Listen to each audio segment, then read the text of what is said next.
evidence. Okay. So her lung sounds were clear. So she's just having a panic. Okay. So obviously she's been under a lot of stress.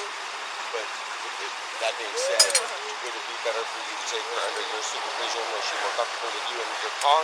In the back of the ambulance? In the back of the ambulance, I'll go with her.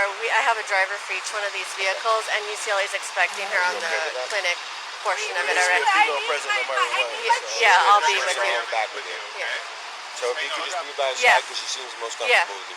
Okay, perfect. And you're comfortable with that? Okay. So let's get in the back of the ambulance now and see how this one goes, okay?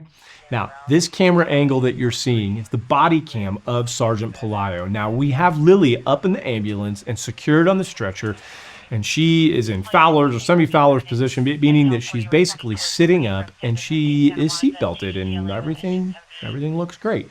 Maurice is sitting at the end of the bench seat and Pelayo sits at the other end. Now remember, this call is taking place in the county, and Maurice has got to be wondering, because no one's really told him, why LAPD is even here and why there are no sheriff's deputies, as there is a sheriff's station less than 200 feet across the intersection. And at this point, I don't think anyone's told Maurice that the original call was 15 minutes away in the city of Los Angeles. In other words, on top of the tension and stress about getting out of work on time, Maurice doesn't know these law enforcement officers, and they don't know him.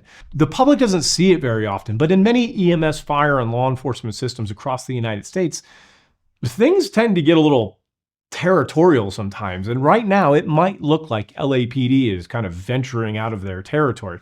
I'm not saying that that's what's actually happened. It's just a thing that sometimes people can feel, and it can create an added level of unfamiliarity with the situation, which with this call is the last thing we need with all the conflict going on.